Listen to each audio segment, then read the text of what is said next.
Hello বন্ধুরা, কেমন আছেন সবাই? আশা করি খুব ভালো আছেন।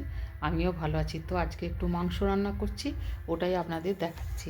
এই যে এখানে আমি মাংস নিয়ে এতে লঙ্কার গুঁড়ো, হলুদের গুঁড়ো, জিরের গুঁড়ো, ধনের গুঁড়ো, সর্ষের তেল আর লবণ মাখিয়ে এই যে ম্যারিনেট করতে দিয়েছি। অনেকক্ষণ হয়ে গেছে, আধ ঘন্টার ওপর।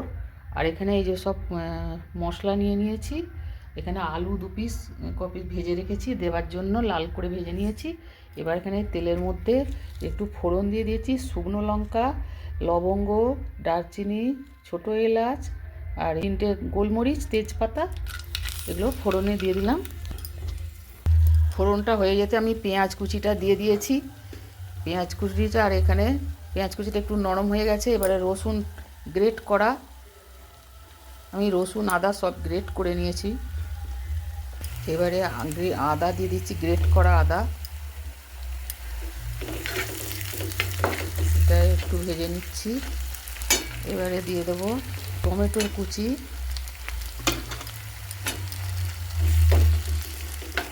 একটু লবণ দিয়ে দিলাম,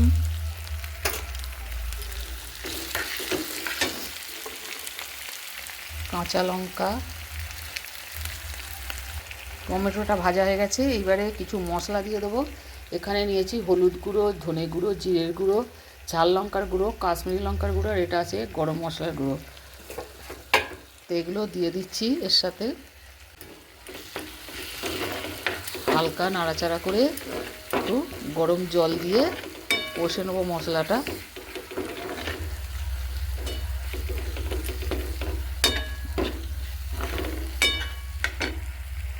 একটু জল দিয়ে মশলাটা কষে নিচ্ছি। তো এবার ধনে পাতার কুচি দিয়ে দিচ্ছি কিছুটা। মশলার সাথে এটা আমি কষে নিচ্ছি। মশলা কষা হয়ে গেছে, দারুণ একটা সেন্ট বেরোচ্ছে। এবারে মাংসটা দিয়ে দিচ্ছি।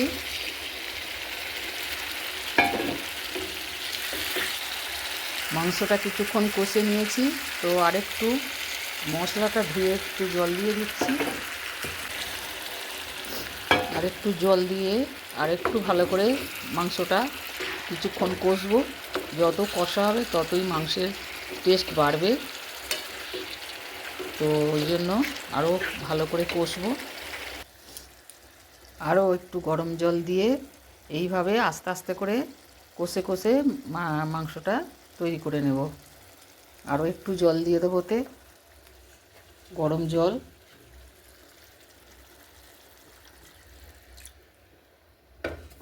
এইটা আবার কষে কষে সেদ্ধ হয়ে যাবে।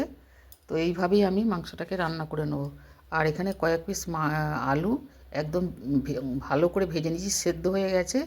এই আলু 2-4টে আলু 4 পিস এর মধ্যে একটু দিয়ে দিচ্ছি। আলু খেতে বাড়ির লোকে খুবই পছন্দ করে, সেই জন্য 2-1 পিস আলু দিয়ে দিচ্ছি বন্ধুরা। আপনারা এটা নাও দিতে পারেন। এই 4টে পিস আলু দিয়ে দিলাম। তো আরও এটাকে কষবো, জল দিয়েছি গরম জল দিয়ে, আরও কিছুক্ষণ কষবো। এরকমভাবে কষতে কষতে মাংসটা সেদ্ধ হয়ে যাবে, মাংস তৈরি হয়ে যাবে। তারপরে আরেকটু মশলা দিয়ে নামিয়ে নেবো। মাংসয় লবণ মাখানো ছিল, আর মশলা কষার সময় দিয়েছি, আর একটু লবণ স্বাদ মতো দিয়ে দিলাম। মাংস একদম রেডি বন্ধুরা।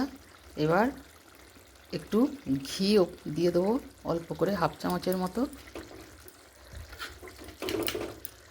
ঘি দিয়ে দিলাম।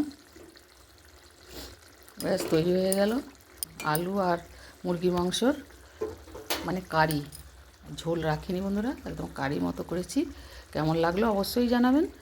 আর ভালো লাগলে লাইক, শেয়ার, কমেন্ট অবশ্যই করবেন।